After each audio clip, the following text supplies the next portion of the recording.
त्र्यंबकं यजामहे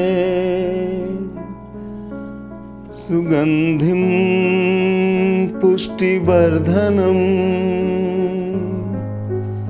उर्वारुकमिव बन्धनात् मृत्योर्मुर्च्छिमामृतात्।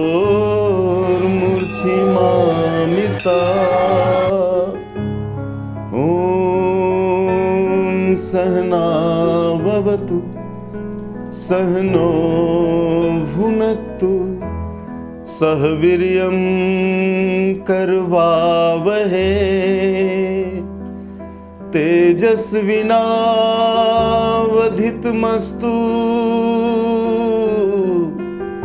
मा विद्विषावहे। ॐ अस्तु मा सद्गमय तमसो मा ज्योतिर्गमय मृत्योर्मा अमृतं गमय। ॐ शांति शांति शांति। शिवरात्रि का माहौल है पूरे देश में और आज जन की बात की टीम आपको लिए चलती है झारखंड के एक पवित्र स्थल पे। वैसे तो झारखंड के कण कण में भगवान है, चाहे हम देवघर की बात करें, बासुकीनाथ की बात करें, लेकिन झारखंड धाम जो गिरिडीह जिले के जमुआ प्रखंड में स्थित है वो अपना एक विशेष महत्व रखता है। उसकी परंपराएं विशेष है और उसका इतिहास विशेष है। हम अभी खड़े हैं गिरिडीह कोडरमा पथ पे। ये गिरिडीह कोडरमा पथ है और इसी पथ से एक पथ कटती है झारखंड धाम की ओर। आप देखें एक विशाल गेट यहाँ पे तत्कालीन सांसद तिलकधारी प्रसाद सिंह के द्वारा बनाया गया है, जो हमें ये गेट के रास्ते से जो रास्ता गई है, ये रास्ता हमें झारखंड धाम लिए चलती है। हम आपको लिए चलते हैं झारखंड धाम। झारखंड धाम और ये भव्य गेट आप देख रहे होंगे जो पर्यटन विभाग ने बनाया है, जमुआ से तकरीबन 15 से 18 किलोमीटर दूर और तकरीबन इतना ही या यूँ कहें कि 10-12 किलोमीटर यहाँ से राजदरबार है।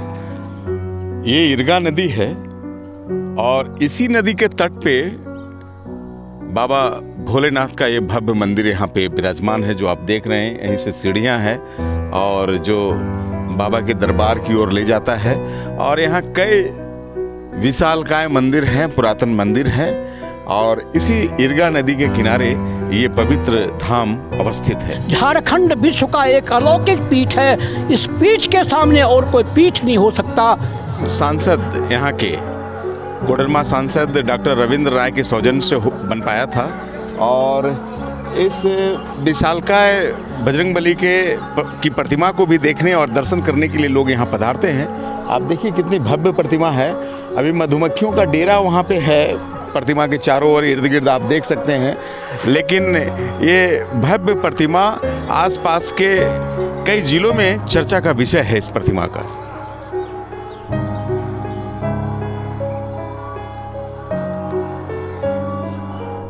कई भवनें यहाँ पे बनी हुई है, आप देख सकते हैं। यहाँ पे विवाह मंडप है, सामुदायिक भवन है और पार्क के लिए छतरियाँ भी यहाँ पे लगी है। हालांकि वो बहुत सारा जीर्ण शीर्ण है देख रेख के अभाव में।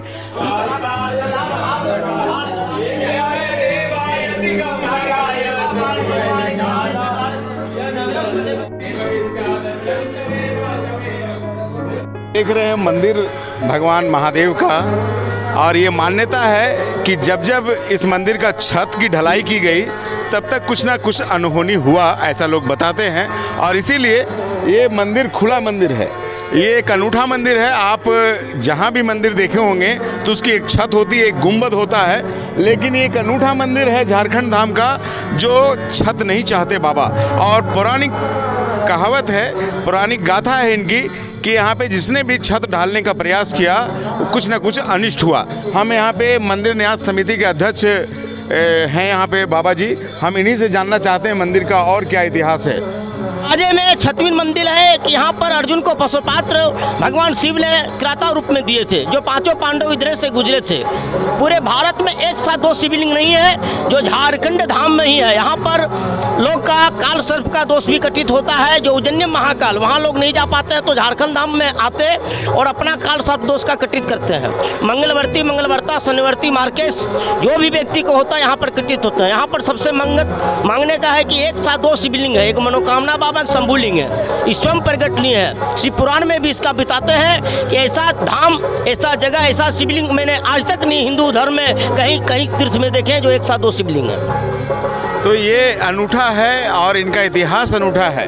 ऐसा कहीं नहीं है जो बगैर छत का कोई मंदिर हो और यहाँ पे दो दो शिवलिंग है। ये खासियत है इस प्रांगण का और यही एक कारण है कि न सिर्फ इस झारखंड राज्य का बल्कि पूरे देश के श्रद्धालु यहाँ माथा टेकने के लिए पधारते हैं।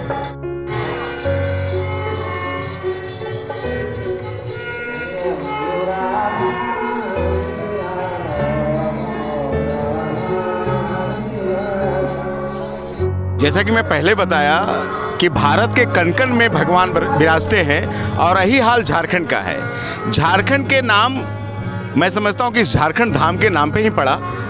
ये पूरा झाड़ झंकड़ का इलाका था और कहते हैं कि जब महाभारत का युद्ध हो रहा था तो अर्जुन यहीं पे तपस्या में लीन थे और भगवान शिव के तपस्या में लीन होने के बाद जब महादेव खुश हुए, अर्जुन पे प्रसन्न हुए, तो उन्होंने यहीं पे गांडीव दिया था अर्जुन को और जिससे अर्जुन ने महाभारत की युद्ध लड़ा था और महाभारत के युद्ध में वो विजय प्राप्त किया था। तो शिव पुराण में इस स्थान की चर्चा है, तो आप समझ सकते हैं कि ये कितना पौराणिक स्थान है, कितना दिव्य स्थान है और ये कितना महत्वपूर्ण स्थान है।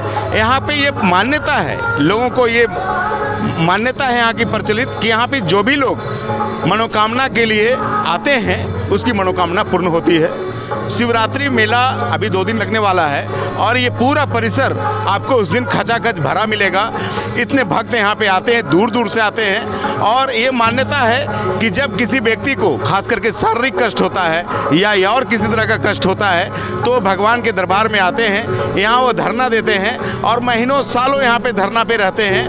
और ये बड़ा आश्चर्य का विषय है कि कोई गुर्दे रोग से पीड़ित हो, किन्हीं का डायलिसिस हो रहा हो, कोई कैंसर रोग से पीड़ित हो और सभी यहाँ से स्वस्थ होकर के जाते हैं।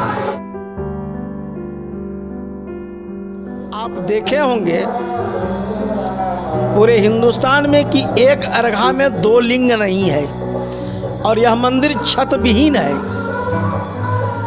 यही एक स्थान है जो कि एक अर्घे में 2 लिंग है। आप जानना चाहेंगे किसका कारण? तो जब मनुष्य हारता है तो हारे तो हरि को पुकारे, इसके पहले भगवान के शरण में क्यों जाएगा? अर्जुन जब युद्ध में परास्त होने लगे तो अपने इष्ट को मनाने के लिए चल दिए। जब वो तपस्या में बैठ गए तब परीक्षा लेने के लिए भगवान सुअर को भेज दिए।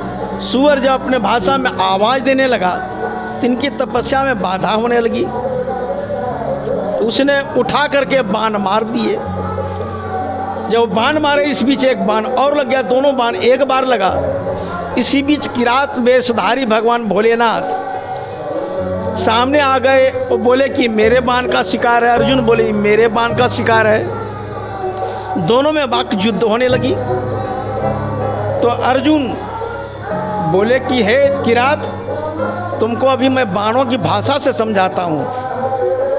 तो दोनों में जब युद्ध होने लगी तो फिर अर्जुन अपने आप को परास्त नजर आए तो बोले हे किरात, कुछ क्षण के लिए तो रुक जाओ। तो वही दूसरा शिवलिंग स्थापना करके वो अर्चना करने लगे और अगल बगल से फूल माला चून करके लग भगवान अर्पण करें और जो ही ध्यानस्थ होवें वो माला उड़ करके किरात के गले में चले जाए।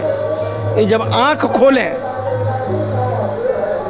बोले रे मूर्ख, हम भगवान को अर्पण करते हैं तो अपने गले में डाल लेता है। फिर माला गले से उतार करके शुद्धिकरण करके फिर भगवान को शिवलिंग के ऊपर अर्पण करते हैं और जो ही ध्यानस्थ होते हैं पुनः माला उड़ करके भगवान के गले में चला जाता है। तीसरे बार इस दृष्टि को देखे, दृष्टि से देखे तो अर्जुन बोले कि प्रभु आप स्वयं हैं और एक तुच्छ मानव से परीक्षा ले रहे हैं, हम परीक्षा नहीं दे पाएंगे।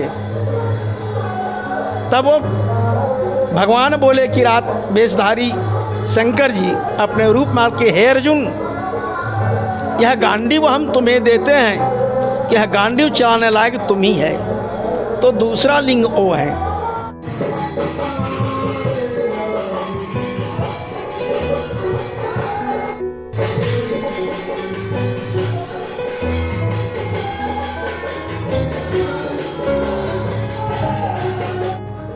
जो जीवन बिता देते हैं भगवान शंकर की सेवा में, ऐसे ही धर्मार्थियों से हम मिलते हैं यहाँ पे। क्या नाम है आपका? पार्वती कुमारी। कहाँ घर है आपका? खरी मगो। और आप कब से हैं यहाँ पे? काली इतने वर्ष से है हम। छोटे से ही? बस। तब से बाबा की सेवा में है? हाँ बस। नहीं यहाँ नहीं खाते हैं। नहीं खाते हैं? फल गुड़ राय पपीता सब। अच्छा, तो हाँ। अच्छा लगता है? हाँ। तो कहाँ से मिलता है आपको ये फल वगैरह? बाबा देती। बाबा देते हैं? हाँ। तो घर परिवार से लोग आते हैं मिलने? हाँ या वो है भाई, वो है भतीजा है, वो है। सब ठीक है? सब ठीक है। ये पार्वती जी हैं और ये बचपन से ही यहाँ पर हैं। तकरीबन मुझे लगता है कि अभी 60 वर्ष की उम्र होगी इनकी, और ये तकरीबन 10 वर्ष से यहाँ पे बाबा की सेवा में है। ऐसे कई धर्मार्थी हैं, मैं आपको और धर्मार्थियों से मिलवाता हूँ। क्या नाम आपका? सरिता देवी। आपका घर कहाँ हुआ? डुमरगढ़ा। डुमरगढ़ा यहाँ से कितना दूर है? वनथम्मा दना। आप कितने दिन से यहाँ पे हैं? 1-2 साल से। 2 साल से? हाँ। क्या बाबा से मनोकामना है? अपन शरीर के कष्ट। अच्छा, तो आराम है? हाँ आराम है, तो बहुत आराम है। बड़ा बड़ा बीमारी यहाँ बेस हो जाए। बड़ी बड़ी बीमारियां यहाँ ठीक होती है, ये कहना है धर्मार्थियों का, और ये विश्वास है यहाँ पे। कहाँ घर है आपका? मेरा चतरो बगल कोसोगो नदी पड़ता है। मतलब ये बिहार? नहीं, झारखंड है। झारखंड में ही है? झारखंड में। कितने दिन से आप यहाँ? यहाँ करीब मैंने 8-10 साल हो गया मेरा। 8-10 वर्षों से? 10 वर्ष हो गया। क्या मन्नत है बाबा से? मेरा मन शारीरिक कष्ट में है। अच्छा। मेरा किडनी प्रॉब्लम था। अच्छा। मैं मरने वाला था जी। डॉक्टर जवाब दे दिया कि आप 2-3 महीना के अंदर गुजर जाएगा, लेकिन अभी बाबा के कृपा से अभी हम 10-15 साल गुजर गए हैं, अभी तक कुछ नहीं हुआ, और फिर धीरे धीरे स्वस्थ होते जा रहे हैं। बाबा की दुआ है, जब बाबा हमको पूर्ण कर देंगे उसके बाद फिर यहाँ से हमको। कोई दवा हुआ खा रहे हैं? अभी बाबा कुछ नहीं, बाबा के पास बेलपत्र और नीर वही है हम लोग का दवा, और कुछ नहीं। तो कैसे यहाँ खाना पीना कैसे मिलता है? खाना पीना सब बाबा भोले देते हैं। घर वाले आते हैं मिलने? घर वाले आते हैं, मिलते अपना चल जाते हैं। तो ये आस्था है, ये विश्वास है, और ये चमत्कार है यहाँ का। ये भगवान शिव का चमत्कार है। आप कहाँ से आई हैं? पिहरा से। पिहरा? गाँव मड्डा से आ गए पिहरा। कब से हैं आप यहाँ? हमारा ज़्यादा दिन नहीं हुआ, 2 साल हुआ, 2-3 साल। अच्छा, तो क्या मन्नत है बाबा से? मेरा आँख का प्रॉब्लम है। अच्छा, तो यहाँ रहने में आराम है आपको? कुछ और भी चल भी नहीं पाते थे, तो यहाँ चल भी पाते हैं। अच्छा, पहले चल नहीं पाती थी, तो यहाँ आने से आराम हो रहा है? हाँ, आप भूल लेते हैं। क्या नाम बताइए? पूजा कुमारी। ये पूजा जी हैं, आँख से प्रॉब्लम है, चल भी नहीं पाती थी, और यहाँ आने के बाद इसको आराम है। कहाँ से लेके आई? बांधे वास्ते। अच्छा, कहाँ घर है आपका? तुलसीडी। तुलसीडी। क्या नाम हुआ? मुद्रिका देवी। कब से यहाँ पे? कितना दिन हो गया? बहुत दिन हो गए, कितने दिन बताइए? बताइयो एक बात। 10 साल 5 साल? हाँ। तो कुछ आराम है यहाँ? हाँ आराम, आराम है। बहुत बड़ा महिमा, बहुत बड़ा महिमा है बाबा का। ये देखिए, व्यवस्था खुद करते हैं ये धर्मार्थी लोग। आप देखिए, ये मंदिर के प्रांगण में ही रहती हैं, और ये बताती हैं कि बाबा सब पूर्ण करते हैं, हमें कोई दिक्कत नहीं होती और हमें आराम हो रहा है। तो ये आस्था है इस स्थान का, ये विश्वास है इस स्थान का।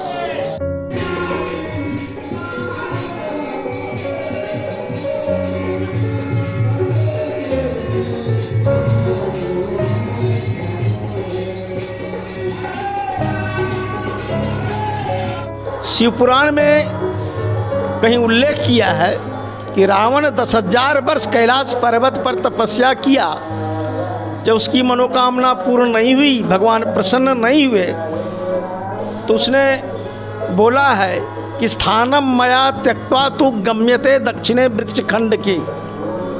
वो सोचा कि हो सकता है स्थान का देश का, काल का, पात्र का भी दोष हो सकता है। इसलिए स्थान को त्याग कर दक्षिण वृक्षखंड की ओर चला गया, जो कि इस भूभाग में कहीं वृक्षखंड नाम का स्थान नहीं है। आज के दिन में यह स्थान झारखंड के नाम से प्रसिद्ध है। तो वृक्षखंड और झारखंड शब्द का अर्थ एक है, इसलिए उस दृष्टिकोण से माना जाता है कि वही वृक्षखंड ये है। तो रावण का उस दृष्टिकोण से यहाँ तपोभूमि माना जाता है।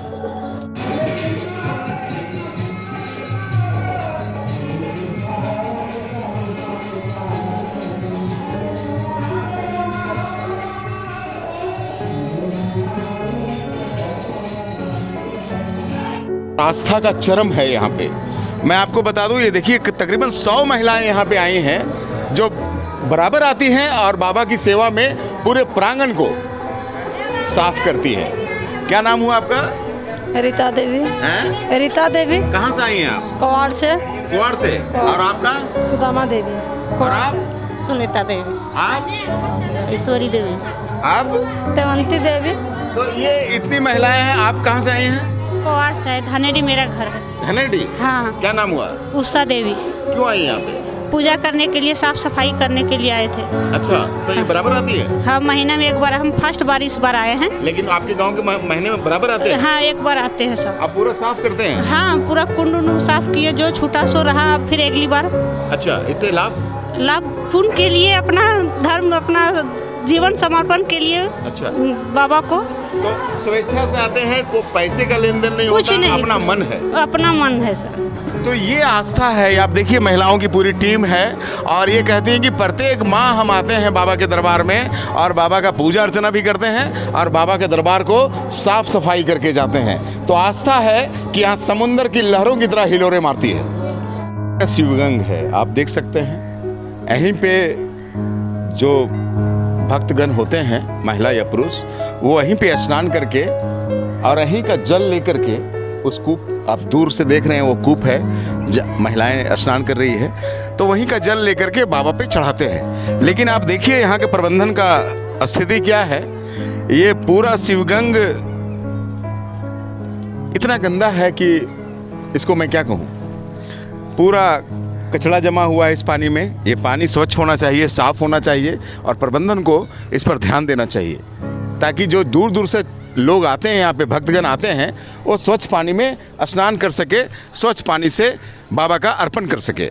लेकिन यहाँ प्रबंधन की कमजोरी नज़र आती है मुझे, और ये पानी इतना गंदा रहना एक प्रश्न चिन्ह खड़ा करता है। हमारे सामने हैं काशी पंडा जी। काशी पंडा किसी परिचय का मोहताज नहीं है यहाँ पे। ये श्रृंगी वाले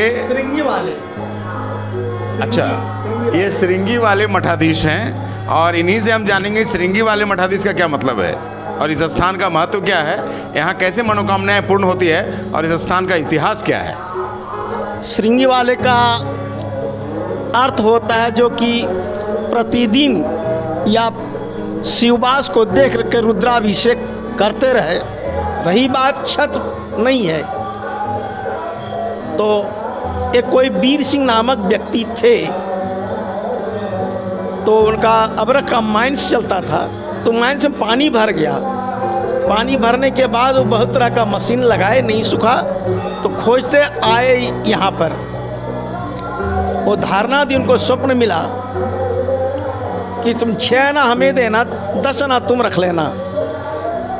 यहाँ से गए, मैन से मशीन लगाए, पानी सुखाए, 2 दिन के बाद पानी सूख गया, काम चलने लगा। उस ज़माने में भी लाखों का काम चलने लगा, तो 40% वो काटने लगे। जो मंदिर आप अभी देख रहे हैं, ये बनारस से मिर्ज़ापुर से पत्थर मंगा करके और गढ़वा करके मंदिर बनाने लगे। जितना आप ऊपर देख रहे हैं उतना नीचे बुनियाद भी है मंदिर का।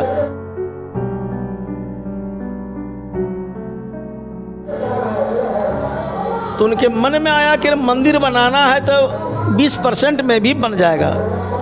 तो धीरे धीरे वो 20% पर आ गए। फिर भी कमाई वही रही। तेरे मंदिर बनाना है तो 10% में भी बन जाएगा, फिर भी कमाई वही रही। तो सलाहकारों ने सलाह दिया कि मंदिरें बनाने 2-4 लाख एक बार लगा दो, इसको काटने से क्या जरूरत है, अंश काटने से क्या मतलब है। वो ज्यों ही अपना 100% पर पहुंच गए, माइंस में फिर पानी भर गया और जो कमाई हुई थी फिर माइंस में ही खर्च हो गया। तब तक मंदिर यहाँ तक बन चुका था। फिर कोई मंदिर दूसरा आदमी बनाने का दुस्साहस नहीं कर पाया। किसी पंडे को स्वप्न हुआ कि हमें छत नहीं चाहिए, हम तपस्या में हैं। उस दिन से आज तक कोई छत डालने का प्रयास नहीं किया है।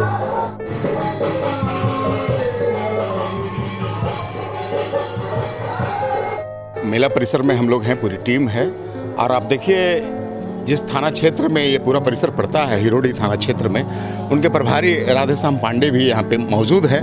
मैं आपको बता दूं कि राधेश्याम पांडे जी एक प्रशासनिक अधिकारी हैं, लेकिन उतना ही धार्मिक और उतना ही मान्यताओं को मानने और परंपराओं को निर्वाह करने वाले व्यक्ति भी हैं। मैं इन्हीं से बात करता हूँ कि इस बार का मेले में क्या खास होगा, क्या व्यवस्था है प्रशासनिक।